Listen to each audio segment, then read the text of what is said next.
আজ আমরা আলোচনা করব বন্ধুরা যে ব্রহ্ম কী এবং তা কিভাবে সর্বত্র বিস্তৃত এবং এই ব্রহ্ম জ্ঞানকে প্রাপ্ত হয়। তো প্রথমে 13 অধ্যায়ে অর্থাৎ প্রকৃতি এবং পুরুষ বিভাগ যোগে ভগবান ক্ষেত্রজ্ঞ এবং জ্ঞান নিয়ে আলোচনা করেছেন এবং তারপরে জ্ঞেয় বস্তু অর্থাৎ যাকে জানা যায় বা জ্ঞাতব্য বস্তু তা হলো ব্রহ্ম, সেটি আলোচনা করেছেন 6টি বা 5টি শ্লোকে। তো এই শ্লোকগুলি হলো 13 অধ্যায়ের 13 নম্বর শ্লোক থেকে ভগবান বলছেন, আমি এখন জ্ঞাতব্য বিষয় সম্বন্ধে বলবো, যা জেনে অমৃতত্ব লাভ হয়। সেই জ্ঞেয় বস্তু অনাদি অর্থাৎ তার আদি বা অন্ত নেই এবং তা আমার আশ্রিত, তাকে বলা হয় ব্রহ্ম এবং তা কার্য কারণের অতীত। তা কার্য কারণ বলতে প্রকৃতি যে কার্য কারণ দিয়ে চলে তার অতীত। তার হস্ত, পদ অর্থাৎ পা, চক্ষু, মস্তক ও মুখ সর্বত্রই। তিনি সর্বত্রই কর্ণযুক্ত, জগতের সব কিছুকেই পরিব্যাপ্ত করে তিনি বিরাজমান। অর্থাৎ সেই ব্রহ্ম সমস্ত জগতে সে সর্বত্র ব্যাপ্ত। কীভাবে? প্রতিটি অণু পরমাণু নিয়ে যেমন এই ব্রহ্মাণ্ড তৈরি হয়েছে, সেই প্রতিটি অণু পরমাণু হলো ব্রহ্ম। তাই ভগবান এখানে বলছেন সেই ব্রহ্ম সর্বত্র পরিব্যাপ্ত অর্থাৎ বিস্তৃত, তার হস্ত, পদ, কর্ণ, চক্ষু ও মুখ সর্বত্রই এবং জগতের সব কিছুকে পরিব্যাপ্ত করেই তিনি বিরাজমান। পরের শ্লোকে বলছেন, সেই পরমাত্মা অর্থাৎ ব্রহ্ম সমস্ত ইন্দ্রিয়ের প্রকাশক, অর্থাৎ যে পঞ্চ ইন্দ্রিয় আমাদের আছে সেই পঞ্চ ইন্দ্রিয়ের প্রকাশক তিনি। তবু তিনি সমস্ত ইন্দ্রিয় বিবর্জিত, অর্থাৎ তিনি সমস্ত ইন্দ্রিয় বিবর্জিত। যদিও তিনি সকলের পালক, তবু তিনি সম্পূর্ণ অনাসক্ত। তিনি সকলের পালক এবং পালক হলেও তিনি তাতে আসক্ত নয়। তিনি প্রকৃতির গুণের অতীত, অর্থাৎ তিনি প্রকৃতির সত্য রজ তম গুণের অতীত, তবু তিনি সমস্ত গুণের ঈশ্বর, তবু তিনি এই 3টি গুণের ঈশ্বর। সেই পরম তত্ত্ব সমস্ত ভূতের অন্তরে ও বাইরে বর্তমান, অর্থাৎ সেই ব্রহ্ম সমস্ত জীবের অন্তরে, ভিতরে ও বাইরে বর্তমান। কীভাবে ভিতরে বাইরে? প্রতিটি জীবের দেহ যে অনুপরমাণু অর্থাৎ কোষ দিয়ে গঠিত হয়েছে বা কোষাঙ্গাণু, সেই প্রতিটি সূক্ষ্ম অণুই হলো পরমাত্মা অর্থাৎ ব্রহ্ম। তাই এখানে ভগবান বলছেন সেই পরম তত্ত্ব, অর্থাৎ সেই ব্রহ্ম বা পরম তত্ত্ব সমস্ত ভূতের, সমস্ত জীবের অন্তরে ও বাইরে বর্তমান। তার থেকে সমস্ত চরাচর, অর্থাৎ তার থেকে সমস্ত জঙ্গম অর্থাৎ জঙ্গল বা গাছপালা যে বিশ্বের, আর চরাচর এবং স্থাবর অর্থাৎ পাহাড় পর্বত সব কিছুই হলো তার থেকেই সমস্ত চরাচর। অত্যন্ত সূক্ষ্মতা হয়তো তিনি অবিজ্ঞ, অর্থাৎ অতি ক্ষুদ্র অনুপরমাণুগুলি হলো, এখানে বলছে ভগবান অবিজ্ঞ, তাকে জানা যায় না, এত সূক্ষ্ম তার অনুপরমাণুগুলি, অর্থাৎ প্রকৃতির অনুপরমাণুগুলি খুবই সূক্ষ্ম। যদিও তিনি এবং এই অনুপরমাণুগুলি খালি চোখে দেখা যায় না, ওই জন্য ভগবান এখানে অবিজ্ঞ বলছেন, অর্থাৎ তাকে জানা যায় না।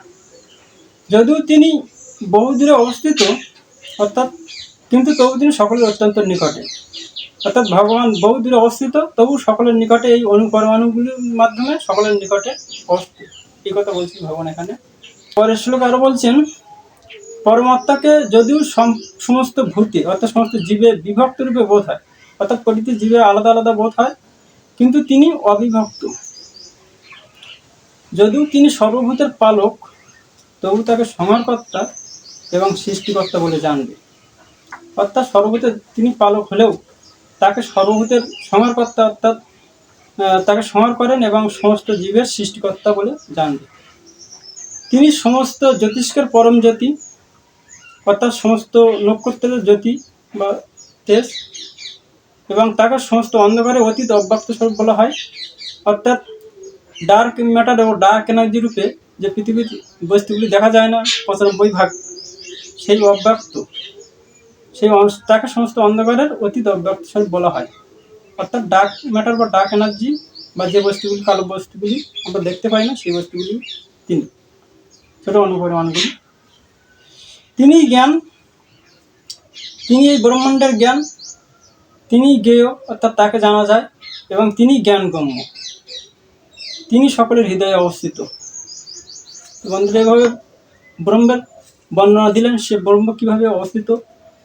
এরপর 4th অধ্যায়ের 35 নম্বর শ্লোকে ভগবান বলছেন যে, হে অর্জুন, যখন তুমি জ্ঞান প্রাপ্ত হবে তখন তুমি জানবে যে এই সমস্ত জীব আমার এবং তারা আমাতে অবস্থিত এবং তারা সকলেই আমার।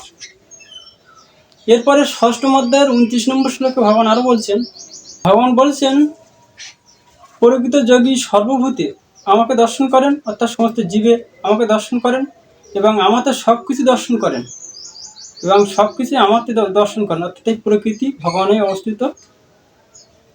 ছোট অনুপরমাণু বা প্রকৃতির গঠন, এইভাবে প্রকৃতির যে কার্যকারণ দিয়ে কাজ চলছে প্রকৃতির, সেটি ভগবানেরই প্রতিটি অনুপরমাণু ভগবানই অনুপরমাণু বা প্রকৃতি হিসেবে অবস্থিত।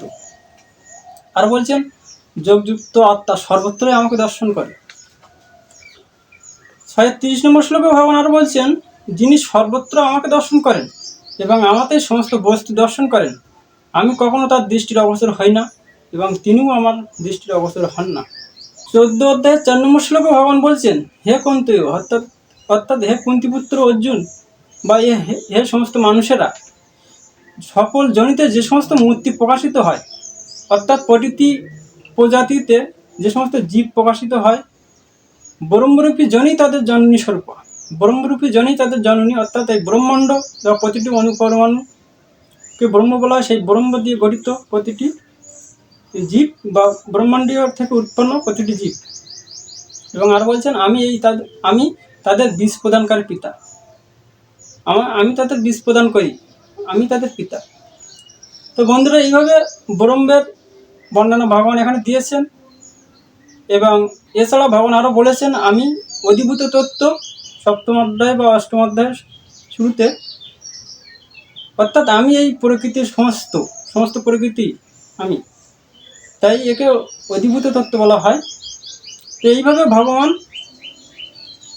ব্রহ্মের বর্ণনা করেছেন, বা এই জড় প্রকৃতি হচ্ছে ভগবান, বা জড় প্রকৃতি প্রতিটি অনুই হচ্ছে ভগবান। এই প্রতিটি অনুকে ব্রহ্ম বলে, এই জন্য ব্রহ্মাণ্ড নাম হয়েছে ব্রহ্মাণ্ড বা ব্রহ্ম বলে জীবকেও। তাই বৃহদারণ্যক উপনিষদে অহং ব্রহ্মাস্মি, অর্থাৎ আমি হলাম সেই ব্রহ্ম বা আমি হলাম আত্মা, এই কথা বলা হয়েছে। তো বন্ধুরা, আজ এইভাবে আলোচনা করলাম ব্রহ্ম কি, ব্রহ্মজ্ঞান কীভাবে প্রাপ্ত হওয়া যায় বা ব্রহ্মজ্ঞানী কে। তো কেমন লাগলো অবশ্যই কমেন্ট করবেন, লাইক করবেন, সাবস্ক্রাইব করবেন চ্যানেল।